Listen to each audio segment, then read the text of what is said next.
CPM జాతీయ ప్రధాన కార్యదర్శి సీతారాం ఏచూరికి ఘన నివాళి. బహుముఖ ప్రజ్ఞాశాలి పోరాట యోధుడు సిపిఎం పార్టీ జాతీయ ప్రధాన కార్యదర్శి సీతారాం ఏచూరికి తాళరేవులో ఘన నివాళులు అర్పించారు. స్థానిక ప్రజా సంఘాల భవనం వద్ద ఎర్ర జెండాలను అవగతం చేసిన అనంతరం సంతాప సభను నిర్వహించారు.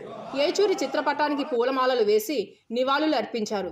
సిపిఎం మండల కన్వీనర్ టేకుమూడి ఈశ్వరరావు మాట్లాడుతూ జాతీయ అంతర్జాతీయ రాజకీయాలలో ఏచూరి పాత్ర మరువలేనిది అన్నారు.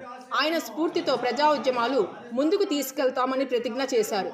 కార్యక్రమంలో నాయకులు వల్లు రాజబాబు, అదృష్ట దీపుడు, పల్లివేల ఈశ్వరరావు, సంతోష్, వడ్డీ ఏడుకొండలు, అత్తిలి బాబురావు, భజన సత్యబాబు తదితరులు పాల్గొన్నారు.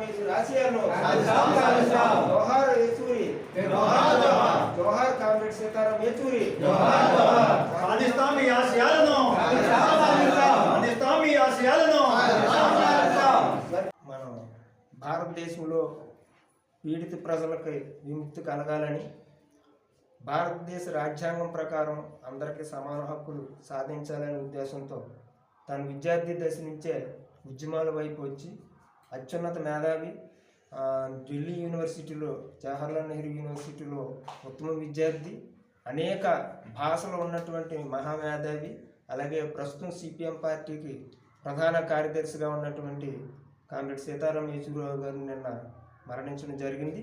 ఆయన శ్వాసకోశ వ్యాధితో హాస్పిటల్లో జాయిన్ అయ్యారు.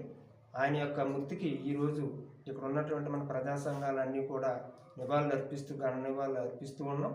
సీతారాం ఏచూరి యొక్క జీవితాన్ని తెలుసుకోవాలంటే ఖచ్చితంగా మనందరం కూడా ఆయన ఏ రకంగా అయితే ఉద్యమాలు పాల్గొన్నాడో తెలుసుకోవాల్సిన అవసరం ఉంది.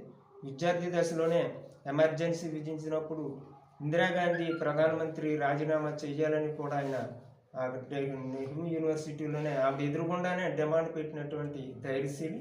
అదేవిధంగా బ్రాహ్మణ కుటుంబంలో పుట్టినా కొన్ని ఆ ఆచారాలు, వ్యవహారాలు అన్నింటినీ పక్కన పెట్టి కులాంతర వివాహం చేసుకుని, మతాంతర వివాహం చేసుకుని ఈ యొక్క దేశం కోసం సాంఘిక సమానత్వం కావాలని, దోపిడీ నశించాలని అనేక ఉద్యమాల్లో పాల్గొని భారతదేశంలో అత్యున్నత స్థాయిలో ఉన్నటువంటి రాజ్యసభలో కూడా ప్రతిపక్ష నాయకులుగా ప్రజల యొక్క గొంతుకయ్యి విమర్శించినటువంటి మహా వ్యక్తి సీతారాం ఏచూరి. కాబట్టి ఆయన యొక్క నడిచినటువంటి బాటలో మనందరం ప్రయాణించి ఆయన కోరుకున్నటువంటి సమాజం కోసం మనందరం కృషి చేయాలని ఈరోజు ఈ కార్యక్రమం ఇచ్చేది మీ అందరికీ సిపిఎం పార్టీ మండల కమిటీ తరఫున ధన్యవాదాలు తెలియజేస్తాను.